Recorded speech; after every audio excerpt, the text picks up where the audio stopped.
How's it going, everybody? My name is Matt from MS Tech Central, and today I have a very special video to share with you guys.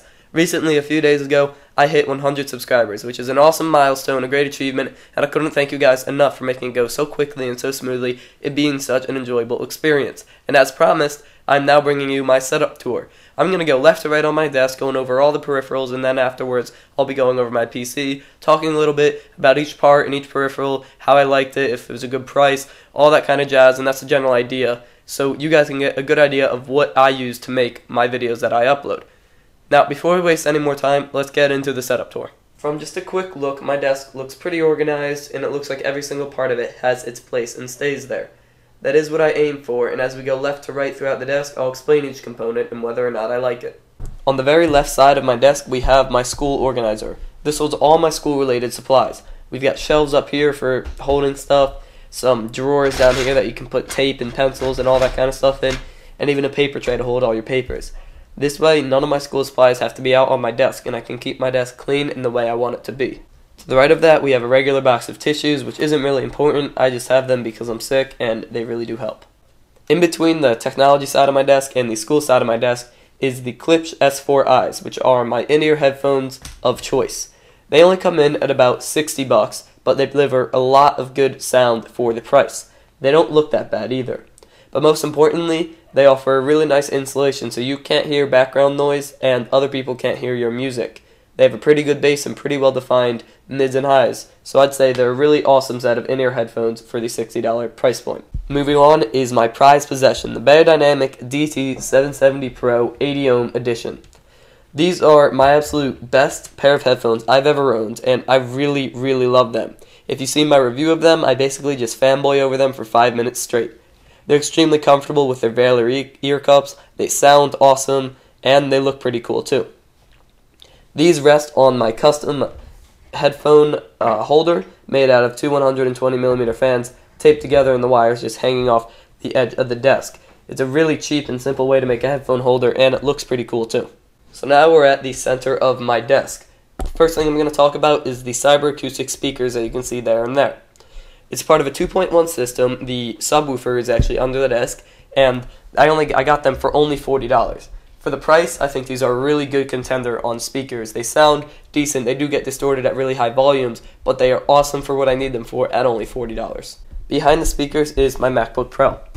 A lot of people question having a MacBook Pro and a PC, but it is really nice to have for its portability and its simplicity. I do want to sell it and try to buy some other technology that could be useful to me, but that is a slow process and I am no rush to do it. Moving on to the front of the show, we have my keyboard, the Cooler Master Quickfire Rapid. Now, it doesn't look like a normal Cooler Master Quickfire. Instead, I painted the case or the shroud white and replaced the caps with light blue blank ones. This offers a really nice look, a nice color combination, and a pretty cool contrast. I also put the spacebar on backwards because that feels better and is more natural in my opinion. Right next to the keyboard, we have my phone, which is the HTC One. I really like this phone. This is probably the best phone I've ever had. It's got a really nice build quality. The camera has a pretty cool technology called the Ultra Pixel. You've probably heard of it. It's a pretty fast phone. The display is beautiful at 1080p IPS, and I think it's 4.7 inches, and it usually rests on this little stand I made out of a flexible tripod. Now, a lot of people take for granted their desk. My desk is not actually the best desk for writing or for looks, so I got this big black desk pad. I just put it on my desk, and it offers me a flat and smooth writing surface, and it looks much better than chipped up wood. It was only like $30, and it's pretty cool to have, so I definitely suggest that you go look into one. To the right, we have the Logitech G9X mouse. Now, this is the first good mouse and the last one I have because I love it. It's got a really nice rubberized feel to it on this shroud anyway. It comes with two.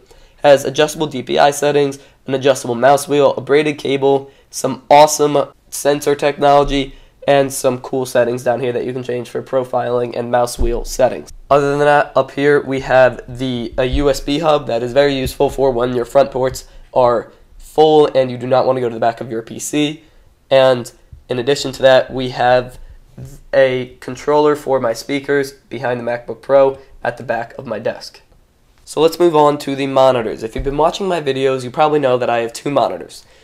Sometimes I vary the setup, as in having one vertical over there or over there, but right now I have them both horizontal. The reason I'm able to change their alignment being vertical or horizontal is because of these. I have two desk mounts behind them that I highly suggest you looking into one if you want more desk space under your monitor or you want to vary the orientation. To the monitors themselves, they're the Asus 23-inch IPS monitors. They are really awesome. They're only like $155 on Amazon right now, but they're IPS, 1080p, they look really sharp, they have a lot of menu options, basically everything you want in a monitor. Also, it's pretty good for gaming because it has a very small response time and little to no input lag. Moving on to the beast that runs the whole show is my custom PC that I built myself. It has the Corsair C70 Vengeance case, that is what you see on the outside, and it's a pretty cool little latch system to take off the side panel, so let's go ahead and do that. So here are the insides. It's a pretty good looking build. I really worked hard on the cable management to make it look as good as possible. Sorry if these bright lights are bothering you. There's a fan in the way of the lighting system, so it does have to come out a bit. So let's go over the parts. For the graphics card, I have an Asus 660 Ti, overclocked to 1.3 gigahertz, so it's definitely a pretty fast card. I got it for $220, which was a great price at the time. But if I was given the option again today, I would probably get a different card like the 760 or the 7950. The CPU is an i5-3570K overclocked to 4.2 gigahertz with a Fantex cooler.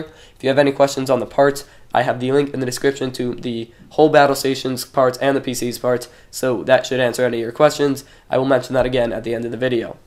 For RAM, I have 8 GB of Crucial Ballistic Sports 1600 MHz RAM. That's pretty standard, not much to say about it. For storage, I have a Samsung 120 GB SSD for my OS and most important programs, but it really makes the operating system and most programs just fly, really snappy, and a lot more enjoyable to use. But I also have a Western Digital Caviar Blue mechanical drive, a terabyte worth of it, so that is what I use for large storage, like a lot of my games, and for video editing. Down below we have the Roswell Hive 650 watt 80 plus gold power supply. I do have like 6 Arctic cards on top because there's a very ugly yellow logo or label on it that I did want to cover up. And lastly, I have 2 cable extensions, actually 3, one on the CPU power. They are NZXT white cable extensions, individually braided, that give almost any system a really nice look because it gets rid of those ugly rainbow colored cables. I do, before we go, want to mention the motherboard, which is a Gigabyte UD4H, which is an awesome motherboard because of its awesome color scheme, first of all, black and blue, and also it is very good for overclocking and handles many overclocks perfectly stable. I could probably go higher than 4.2, but I have no need to, and it's just not worth the risk in my opinion and in my situation. Now, right before I leave off, I do want to mention that you can find all of the parts that I've mentioned in this video in a link in the description. It's also in the About tab of my channel. It links to a PC part picker list with all of these listed on it, so you can go ahead and buy them yourself if you feel the need to. If you have any questions about it, go ahead and ask in the comments. And that is the setup tour. Alright guys, that's it. If you liked it, please be sure to leave a like and subscribe if you want to see more tech content. That was my setup. I hope you guys enjoyed the video, and as always, have a good one.